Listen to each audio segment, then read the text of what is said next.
बिस्मिल्लाहिर्रहमानिर्रहीम। अस्सलामुअलैकुम। मैं हूं मोहम्मद नदीम अशरफ और आप देख रहे हैं इंडस्ट्रियल कोटिंग विद नदीम। हमारा आज का टॉपिक है inorganic zinc silicate APCS 1A अगर डैमेज हो जाए तो उसको zinc rich epoxy primer APCS 1C के साथ कैसे रिपेयर करना है। तो चलिए शुरू करते हैं। हमने अपनी पिछली वीडियो में डिस्कस किया था कि corrosion protection best coating system APCS 1A inorganic zinc silicate primer है। कैसे हमने इसको अप्लाई करना और कैसे इंस्पेक्ट करना ये हमने डिस्कस किया था।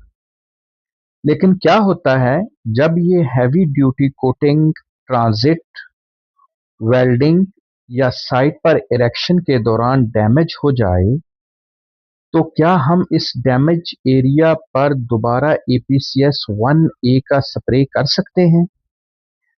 तो answer is a strict no. Inorganic zinc को छोटे और लोकलाइज्ड एरिया पर टचअप करने या री अप्लाई करना आसान नहीं होता।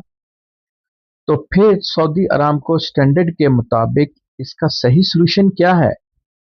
आज हम बात करेंगे APCS 1C यानी जिंक रिच इपॉक्सी प्राइमर के बारे में और देखेंगे कि स्टैंडर्ड के मुताबिक इसका रिपेयर कैसे किया जाता है। तो चलिए शुरू करते हैं।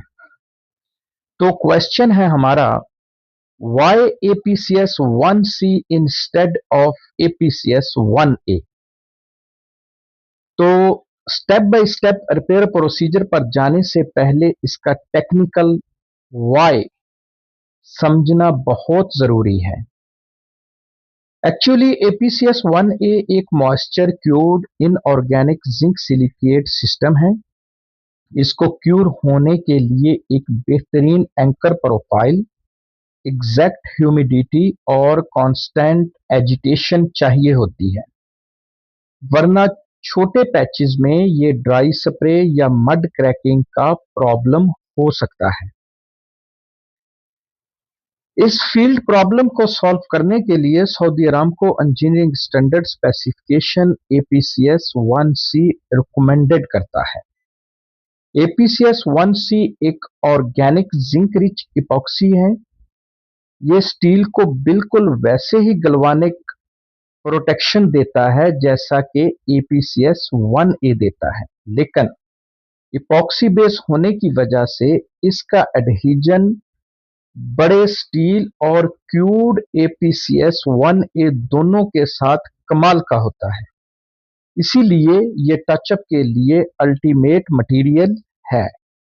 तो अभी हम बात करेंगे स्टेप नंबर 1 जो कि बहुत इंपॉर्टेंट है, वो है surface preparation, the backbone of repair. अब बात करते हैं एक्चुअल रिपेयर प्रोसेस की। स्टेप नंबर 1 हमेशा की तरह ही सरफेस प्रिपरेशन, जिसे आप बिल्कुल स्किप नहीं कर सकते, बहुत इंपॉर्टेंट है। Clean the area. सबसे पहले सॉल्वेंट वॉश के जरिए SSPC सॉल्वेंट क्लीनिंग के मुताबिक सारा ऑयल, ग्रीस और डर्ट को रिमूव कर किया जाता है। नंबर 2 पे आता है मैकेनिकल क्लीनिंग। क्योंकि ये एक लोकलाइज्ड फील्ड रिपेयर है तो हर जगह अब्रेसिव ब्लास्टिंग मुमकिन नहीं होती।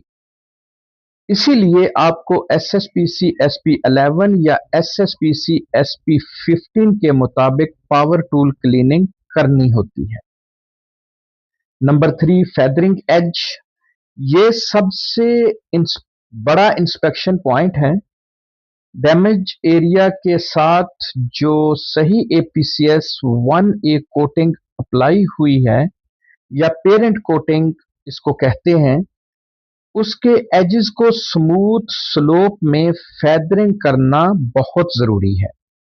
ये इसलिए जरूरी है ताकि जब नया coat apply repair coat apply किया जाए तो पुरानी और नई कोटिंग के बीच का ट्रांजिशन बिल्कुल सीमलेस और मजबूत हो।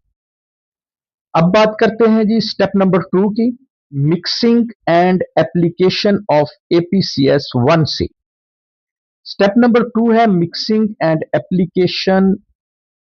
ये एपीसीएस 1A के अपोजिट सिस्टम है, जिसमें हैवी जिंक को सस्पेंड रखने के लिए मुसलसल एजिटेशन चाहिए होती है। एपीसीएस 1C एक मल्टी कंपोनेंट इपॉक्सी सिस्टम है।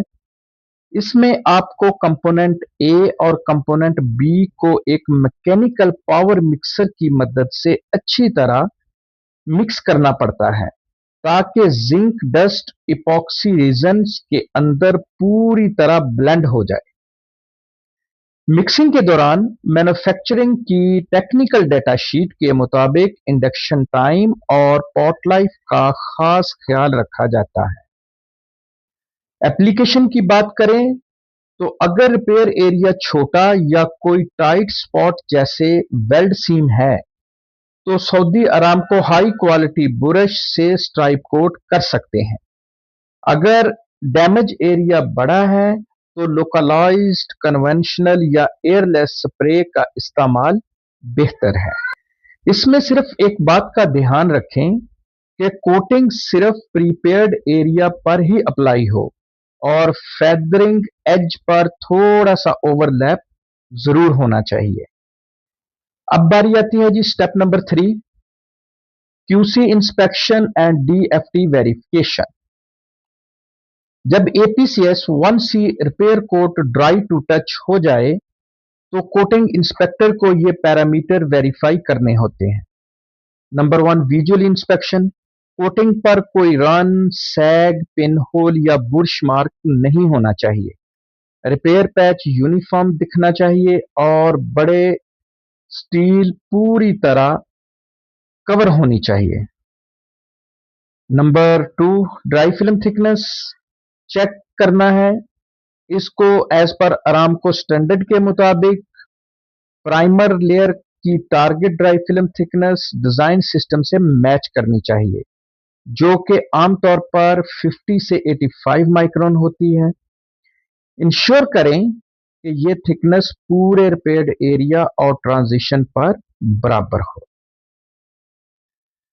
तो दोस्तों, जब आप डैमेज एपीसीएस 1A को प्रॉपर सरफेस प्रिपरेशन के बाद एपीसीएस 1C इपॉक्सी जिंक से रिपेयर करते हैं, तो आप पूरे स्ट्रक्चर की कैथोडिक प्रोटेक्शन और इंटीग्रिटी को मेंटेन रखते हैं, जिससे साइट पर करूजन का खतरा जीरो हो जाता है। तो आज के लिए इतना ही काफी है। अगर आपको ये टेक्निकल वीडियो पसंद आई है तो लाइक बटन को जरूर प्रेस करें। इसे अपने ब्लास्टर और कोटिंग इंस्पेक्टर दोस्तों के साथ शेयर करें और स्टैंडर्ड बेस्ड टेक्निकल वीडियो के लिए सब्सक्राइब और industrial coating with Nadeem video देखना मत भूलिएगा। अपना बहुत सारा ख्याल रखिएगा। इंशाल्लाह मिलते हैं अगली वीडियो में। अल्लाह हाफिज।